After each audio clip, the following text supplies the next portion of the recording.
बहुत आसान है, पर उसमें एक नई चीज सीखने को मिलेगी। और अगर ये बात आपके दिमाग में रहेगी तो शायद बहुत सारे बड़े बड़े सवाल आप बहुत आसानी से कर सकें। तो इसमें क्या है कि जनरली आपने देखा है कि when a body is in equilibrium, completely equilibrium में रहती है, तो उस केस पे उस पे लगने वाले जितने भी फोर्सेस हैं उन सबका रिजल्टेंट जीरो होता है, एज वेल एज टॉर्क भी जितने निकल रहे होते हैं उस बॉडी पर किसी भी पॉइंट के अबाउट वो सारे के सारे जीरो होते हैं। पर टॉर्क जीरो है, फोर्स जीरो है, इसे सॉल्व करके हम सवाल सॉल्व कर लेते हैं। पर कई बार हम इसमें ज्योमेट्री की मदद से बिना टॉर्क और फोर्स कैलकुलेट किए भी सवालों के आंसर निकाल सकते हैं। यही वो एक सवाल है जो बहुत इंपॉर्टेंट तरीके से आपको नई बात सिखाएगा, और ये बहुत यूजेबल बात है। ऐसा नहीं कि सिर्फ यहीं पर यूज हो रही, बहुत सारे मल्टीपल एग्जाम्पल्स होंगे जहां पर ये बात यूज की जाएगी। तो उसको समझने की कोशिश करते हैं। एक सिंपल सी थ्योरम है, आपको ये पता होना चाहिए कि किसी भी एक बॉडी पर अगर लगने वाले फोर्सेस की संख्या 3 है, यानी किसी बॉडी पे 3 फोर्स लग रहे हैं और वो तीनों पैरेलल नहीं है, तो अगर बॉडी कंप्लीट इक्विलिब्रियम में है तो वो तीनों के तीनों फोर्सेस जो हैं वो किसी एक पॉइंट से पास होने चाहिए, यानी कि तीनों के तीनों फोर्स कॉन्करेंट होने चाहिए, यानी कि इनकी लाइन ऑफ एक्शन एक पॉइंट से ही पास होनी चाहिए।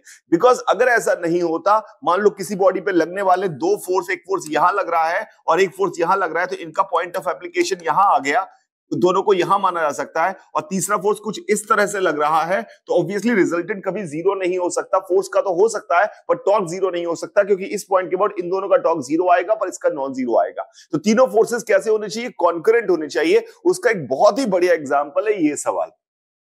इस सवाल में क्या है कि एक रॉड है हमारे पास जिसकी लंबाई L है, मास M है, यूनिफॉर्म रॉड है, और उसको एक वर्टिकल वॉल के सहारे हमने टांगा हुआ है, और वर्टिकल वॉल पे झुक के टच कर रही है और वॉल स्मूथ है। साथ में एक रस्सी बांध दी गई है E पॉइंट से ताकि ये मूव ना करे, और ये सिचुएशन यहां पर है। अब हमें कहा गया कि body is in complete equilibrium में आ चुकी है, और हमें निकालना है अल्फा और एई लेंथ जो इस डायग्राम में दी हुई है। अल्फा और एई लेंथ निकालने हैं, बहुत आसानी से निकाल सकते हैं। Let's try. अब आपको यह पता है कि इस सवाल में जो लगने वाले फोर्सेस हैं वो कौन कौन से। एक यहां से आएगा नॉर्मल, जिसका लाइन ऑफ एक्शन ये होगा, there is no need to draw normal, सिर्फ लाइन ऑफ एक्शन ड्रॉ करिए। एक आएगा टेंशन, जिसका लाइन ऑफ एक्शन ये होगा, और एक आएगा mg। अगर आप चाहते हैं कि ये रुका रहे तो mg भी इसी पॉइंट से, लेट्स से इस पॉइंट का नाम g है, mg भी इसी पॉइंट से पास करना चाहिए। पर यूनिफॉर्म रॉड का mg तो उसके सेंटर ऑफ मास से निकलेगा, वर्टिकल लाइन, यानी कि इसी को अगर हम आगे बढ़ाएं तो ये डायग्राम थोड़ा सा अनस्केल्ड है, पर कोई बात नहीं।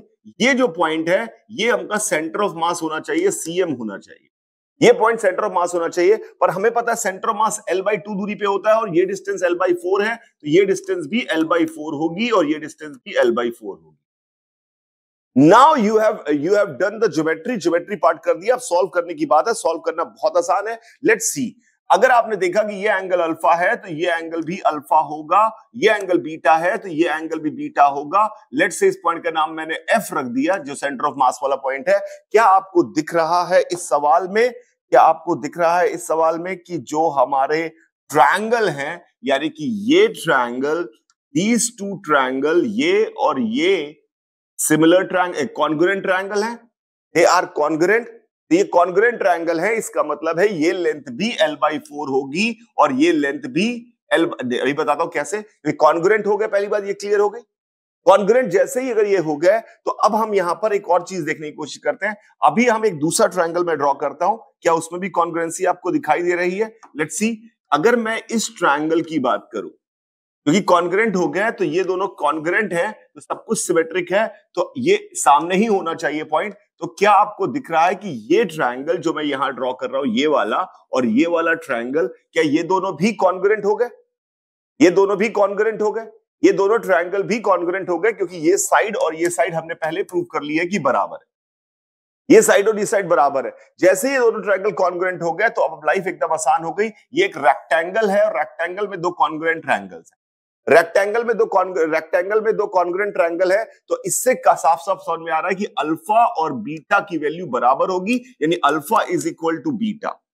If alpha is equal to beta, यानी कि बीटा की वैल्यू अल्फा के बराबर आ गई। तो अब आपको लेंथ निकालनी है, ए लेंथ। वो मुझे उम्मीद है कि बहुत आसान है। ये लेंथ निकाल ली है, ये डिस्टेंस आपको पता है L/2 है और ये एंगल बीटा है। I hope you can find out this length.